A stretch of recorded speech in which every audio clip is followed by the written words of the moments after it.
Hola chicos, el día de hoy estaremos hablando sobre la nomenclatura Stock.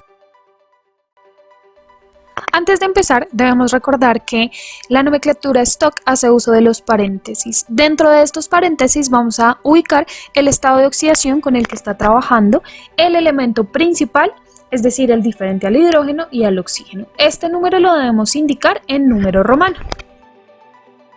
Es por esto que siempre será importante que los primeros pasos que hagamos sea ubicar el elemento diferente al hidrógeno y al oxígeno, ya que este es el que nos va a indicar el nombre del compuesto químico.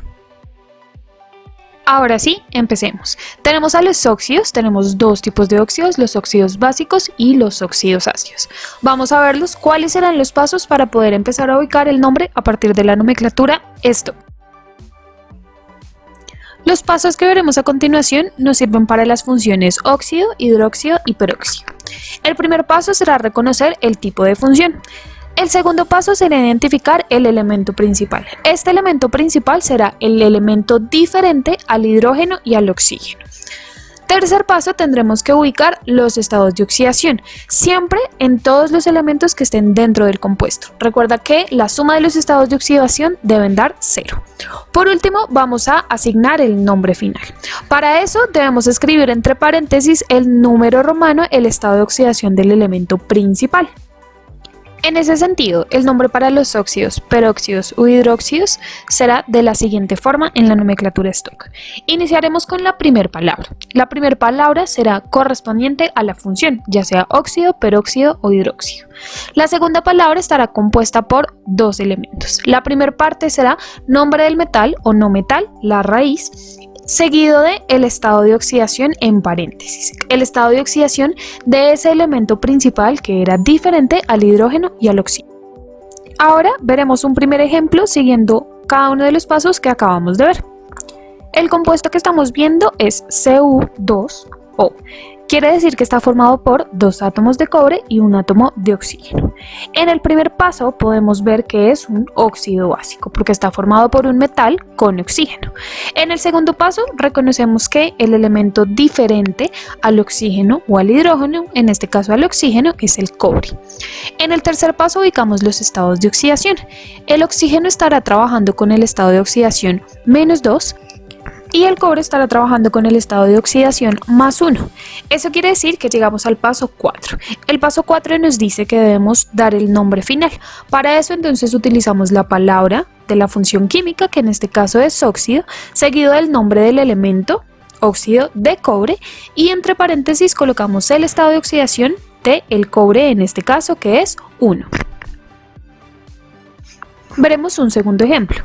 Para el primer paso entonces identificamos que este compuesto, Cr entre paréntesis OH3, es un hidróxido. El elemento principal es el cromo, el cual está trabajando con el estado de oxidación +3.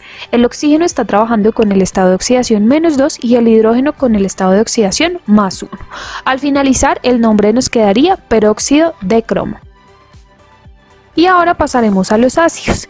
Estos empiezan a cambiar un poquito, por eso es necesario que prestes mucha atención. Dentro de los ácidos están los ácidos hidráceos, los cuales están formados por un elemento no metal y por el hidrógeno. Para esto entonces debemos utilizar como primer palabra el elemento diferente, es decir, el no metal, seguido de la palabra uro. Para los hidráceos tendremos unos pasos diferentes. El primer paso será reconocer si es un ácido oxácido o si es un hidráceo. Nuestro segundo paso será identificar el elemento principal. En este caso será el elemento diferente al hidrógeno y ubicaremos el estado de oxidación correspondiente. El tercer paso será ubicar e indicar la raíz del elemento principal, finalizando con el sufijo uro. Para el cuarto y último paso haremos uso de el tercer paso. Vamos a utilizar esa palabra que nos dio como resultado y le agregaremos de hidrógeno. Además vamos a poner entre paréntesis en número romano el estado de oxidación con el cual está trabajando el elemento diferente al hidrógeno, es decir, nuestro elemento principal, que era un elemento no metálico. En este sentido, el nombre final para los hidrácidos será la raíz del elemento diferente al hidrógeno, finalizando con el sufijo uro. A esto le agregamos entonces de hidrógeno y por último el paréntesis con el estado de oxidación. Tenemos un compuesto formado por 2 átomos de hidrógeno y un átomo de azufre. Paso 1, este es un ácido hidroácido. Paso 2, el elemento principal es el azufre y está trabajando con el estado de oxidación -2. Paso 3, la raíz del azufre es SuLF, sulf. Si le agregamos la terminación quedaría sulfuro y así llegamos a nuestro paso 4. El nombre de este compuesto sería sulfuro de hidrógeno entre paréntesis 2. Continuaremos con la nomenclatura de los oxácidos. En estos en específico se toma en cuenta el número de átomos de oxígeno y vamos a agregar el prefijo de acuerdo a la cantidad de átomos. Si hay un átomo de oxígeno utilizaremos mono, si hay 2 utilizaremos di, si hay 3 utilizaremos tri, si hay 4 utilizaremos tetra y si hay 5 utilizaremos penta. Después de este prefijo agregaremos el sufijo oxo. Ahora veremos los pasos para poder ubicar los nombres de los oxáceos. El primero será identificar el elemento principal. Este se da a partir de reconocer el elemento diferente al hidrógeno y al oxígeno. También en este primer paso vamos a ubicar los estados de oxidación. En el segundo paso vamos a contar los átomos de oxígeno y a partir de la cantidad de átomos de oxígeno vamos a agregar el prefijo correspondiente, ya sea mono, di, tri, tetra, y le agregaremos el sufijo oxo. Para el tercer paso vamos a ubicar la raíz del elemento principal. Vamos a indicar cuál era el elemento no metálico y ubicaremos exactamente la raíz de ese elemento finalizando en I. Por último vamos a colocar el nombre final. Para el nombre final entonces utilizaremos la palabra ácido con los datos anteriores y entre paréntesis en número romano el estado de oxidación del elemento principal que era el elemento no metálico. En ese sentido, el nombre de los oxácidos será conformado por 2 palabras. La primera, ácido, la segunda iniciará con el prefijo que indica el número de oxígenos finalizando con oxo, seguido de la raíz del elemento no metal finalizando con ico y por último entre paréntesis el estado de oxidación. Tenemos el compuesto HClO4. Primer paso, el elemento no metálico es el cloro y este está trabajando con +5 como estado de oxidación. Segundo paso, tenemos 4 átomos de oxígeno, por lo que la segunda palabra del compuesto iniciará con tetraoxo. Tercer paso, la raíz del elemento no metálico es clórico. El cuarto paso, reunimos todo lo que hicimos en los pasos anteriores, por lo cual el nombre nos queda ácido tetraoxoclórico, entre paréntesis 5 en número romano.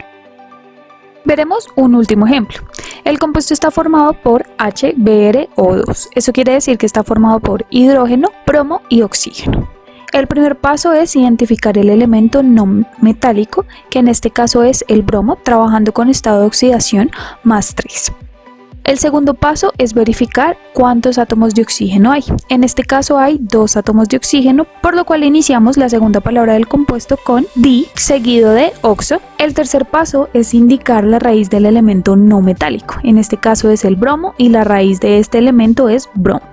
Cuarto paso, reunimos todo lo de los pasos anteriores, por lo cual el nombre queda ácido dioxobrómico entre paréntesis 3. Por último, es necesario recordar que si el elemento metal o no metal tiene solo un posible estado de oxidación, este no se va a indicar entre paréntesis al finalizar el nombre de cada uno de los compuestos. Es de esta forma que podemos empezar a ubicar los nombres a partir de la nomenclatura tradicional para óxidos, hidróxidos, peróxidos y ácidos. En una próxima ocasión veremos las siguientes funciones químicas inorgánicas.